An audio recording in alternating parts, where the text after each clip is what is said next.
Mission Bharat की कितनी बड़ी उपलब्धि कि चंद्रमा के दक्षिण ध्रुव पर आज तिरंगा झंडा भी लहराता है शिव शक्ति पॉइंट पर। तो हमने विकास को रोका नहीं। अगर आपके पास 1 मिनट हो तो मैं बताऊं थोड़ा सा। Please sir. 2014 में 74 एयरपोर्ट थे, आज लगभग 150 एयरपोर्ट हैं। उस समय 7 एम्स थे, आज 23 एम्स अस्पताल। उस समय 350 मेडिकल कॉलेज थे, आज 700 से ज़्यादा हैं। उस समय लगभग 600 यूनिवर्सिटीज़ थी, आज 1100 से ज़्यादा यूनिवर्सिटीज़ हैं। उस समय अगर 9 IIM थे और 12 IIT थे तो आज 7-7 और जुड़ गए हैं। उस समय अगर 95 हज़ार किलोमीटर नेशनल हाईवे थे तो आज 1,46,000 किलोमीटर नेशनल हाईवे हो गए। उस समय अगर 3,20,000 किलोमीटर ग्रामीण सड़कें थी तो आज 3,75,000 किलोमीटर नई ग्रामीण सड़कें बन गई जी। यानी कि जितना काम 60 साल में कांग्रेस ने किया उससे ज़्यादा 10 साल में मोदी सरकार ने करके दिखाया है। अब ये था विकास। इसके मैं बहुत सारे आंकड़े आपको गिना सकता हूं, लेकिन एक लाइन में कहूं, 10 साल में अर्थशास्त्री प्रधानमंत्री मनमोहन सिंह जी ने 10वें नंबर पे अर्थव्यवस्था रखी। 10वें पे मिली थी, 10वें पे छोड़ के गए। लेकिन एक चाय वाला ईमानदारी के साथ काम करता है तो लड़खड़ाती चरमराती अर्थव्यवस्था को भी 5वें नंबर पे लाता है। और गारंटी आपने भी दे दी, मोदी जी ने भी दे दी है। आपने तीसरी बार आने की दे दी, हमने तीसरी बड़ी गारंटी क्या दे दी? सबसे बड़ी अर्थव्यवस्था, तीसरी सबसे बड़ी अर्थव्यवस्था बनाने की गारंटी दे दी। अब विरासत की आपने बात कही, लोग बहुत सारे अनुमान लगाते थे कि राम मंदिर बनेगा तो देश में ना जाने क्या क्या हो जाएगा। यही 370-35 को लेके भी लगाते थे कि अगर ये हो जाएगा तो कत्लेआम हो जाएगा। आज मैं उन सब लोगों से सवाल करना चाहता हूं कि 370-35 से ट्रिपल तलाक, राम मंदिर, CA, ये भारतीय जनता पार्टी ने कब कहा था? ये जनसंघ से लेके भारतीय जनता पार्टी के समय से हम लगातार ये बातें कहते आए जी। और आज देश में इकलौती पार्टी भारतीय जनता पार्टी जिसने अपनी विचारधारा को नहीं छोड़ा, जैसे पूर्ण बहुमत मिला इन सब मुद्दों पर काम किया, आज धारा 370-35 को सदा सदा के लिए समाप्त कर दिया और जम्मू कश्मीर में शांति बहाल कर दी। वहां उद्योग बढ़ गया, पर्यटन बढ़ गया। ट्रिपल तलाक से मुस्लिम बहनों को हमने निजात दिला दी और अब 500 वर्षों का इंतजार वो तो खत्म हुआ ही रामलला के मंदिर का, लेकिन भव्य और दिव्य सोमनाथ धाम, भव्य और दिव्य काशी विश्वनाथ धाम, केदारनाथ धाम, महाकाल लोक, बौद्ध सर्किट, करतारपुर कॉरिडोर और अब अयोध्या में राम मंदिर का निर्माण भी हो गया है। तो विरासत भी।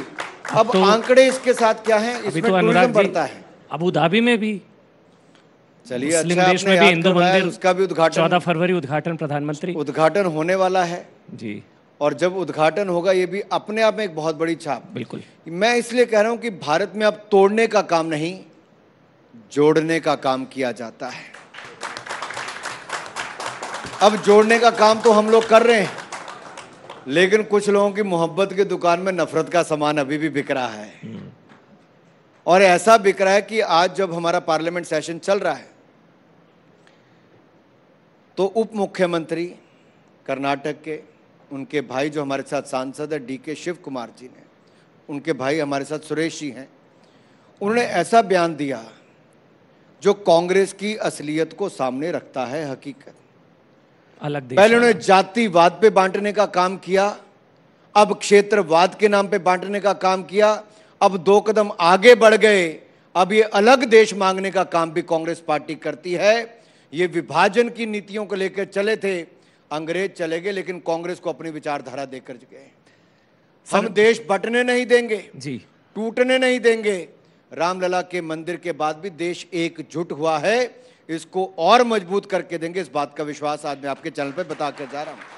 सर देश के टुकड़े पता नहीं, लेकिन इंडी के टुकड़े टुकड़े क्यों हो रहे हैं? मतलब आप अगर बता पाएं क्या वजह है? देश के टुकड़े तो हो ही नहीं सकते हैं, वो तो हसीन सपने हैं, लेकिन इंडी अलायंस के टुकड़े टुकड़े क्यों हो रहे हैं? ममता जी ने छोड़ दिया, नीतीश जी की चलो घर वापसी हो गई। आज इस गठबंधन से कोई मंच पे नहीं आया आपके? जी आए हैं, कई लोग आए हैं। दिग्विजय जी थे, उन्होंने क्या कहा, क्यों टूटा? खड़गे जी भी अभी आने वाले हैं। खड़गे जी तो आजकल खुद ही भाजपा को 400 पार कर रहे हैं भाई। देखिए होता क्या है, न्याय न मिले तो बहुत कुछ होता है। ममता बनर्जी जी को लगा न्याय नहीं मिला तो यात्रा में शामिल नहीं हुई। नीतीश जी को लगा न्याय नहीं हो रहा है तो वो भी छोड़कर चले गए। लेकिन मूल कारण ये है कि नीतीश जी क्यों दुखी हुए। बिहार में जंगल राज रिटर्न, ये हमने कहा था जब ये सरकार बनी थी। उसके बाद के आंकड़े न्यूज़ 18 को दिखाने चाहिए देश भर में कि कैसे लालू यादव और तेजस्वी यादव के आने के बाद बिहार में गुंडा राज, माफिया, भ्रष्टाचार को बल मिला। जिन लोगों ने भैंसों का और जानवरों का चारा नहीं छोड़ा था और जो समाजवाद की बात करते थे, उन्होंने गरीब व्यक्ति से जमीन के बदले जॉब देने का काम किया। ऐसा कोई बचा नहीं जिसको इस गठबंधन ने ठगा नहीं। और ये श्रीमान अरविंद केजरीवाल जी उनके नए सहयोगी हैं, उनको तो जिन्होंने कोई ऐसा क्षेत्र छोड़ा नहीं जिसमें उन्होंने ठगा ना हो। हर क्षेत्र में जाके भ्रष्टाचार, अराजकता, अपराध, ये आम आदमी पार्टी में आपको रोज मिलेगा। अरविंद केजरीवाल तो कह रहे हैं उनको आप अपनी पार्टी में शामिल कराना चाह रहे थे। देखिए, कुछ लोग हसीन सपने देखते हैं, कुछ लोग हसीन सपने देखते हैं और जो मेन विषय है, मूल विषय है, उससे ध्यान भटकाने का प्रयास करते हैं। अरविंद केजरीवाल जी को भ्रष्टाचार के मामले में ईडी ने 6 बार समन कर दिया, 5 या 6 बार कर दिया, अब तो गिनती खत्म होनी शुरू हो गई। वो व्यक्ति जो कभी कहता था 2014 से पहले 2012-13 तक कि कांग्रेस भ्रष्ट पार्टी है, इसको सत्ता में नहीं रहना चाहिए, फिर राजनीति में आने से पहले उन्होंने अपनी बेटियों की कसम खाई थी कि मैं राजनीति में नहीं आऊँगा, आए। फिर कहा था मैं बड़ा बंगला नहीं लूँगा तो शीश महल उन्होंने बनाया, मैं बड़ी गाड़ी नहीं लूँगा तो सबसे बड़ी गाड़ी उन्होंने ली, कहा था मैं सिक्योरिटी नहीं लूँगा तो 2-2 राज्यों की सिक्योरिटी ली। एक ऐसा मुझे कोई बयान अरविंद केजरीवाल का बताइए जो सच्चा हो, तो आपके चैनल पे मैं कहूँगा हाँ, अरविंद केजरीवाल सच्चे हैं। झूठ पे झूठ बोलने का काम जिस व्यक्ति ने किया, जिसने हर किसी को ठगने का काम किया, ऐसी क्या मजबूरी है कि वो क्यों ईडी का सामना नहीं करते हैं, क्यों जवाब नहीं देते। वो सर्टिफिकेट देते थे मनीष सिसोदिया को, ईमानदार है, देते थे कि नहीं देते थे? कहाँ है आजकल वो मनीष सिसोदिया? कहाँ है? जेल में है। संजय सिंह को ईमानदारी का सर्टिफिकेट देते थे, कहाँ है आजकल? जेल में है। अमानतुल्लाह को सर्टिफिकेट देते थे, कहाँ है वो? आज जेल में है। फिर जैन साहब का नाम क्या है? सत्येंद्र जैन, हेल्थ मिनिस्टर का। अब वो 1.5 साल दिल्ली का स्वास्थ्य मंत्री जेल में रहा और उनका जो मॉडल अपना कहते थे उसमें क्या है? फर्जी। एक फोन नंबर पर कितने लोगों के नाम लिखे हैं कि उनका इलाज मोहल्ला क्लिनिक में हो, कितने 1000 करोड़ का घोटाला वहां पर हुआ। कोई ऐसा क्षेत्र छोड़ा नहीं जहां पे घोटाला ना हुआ।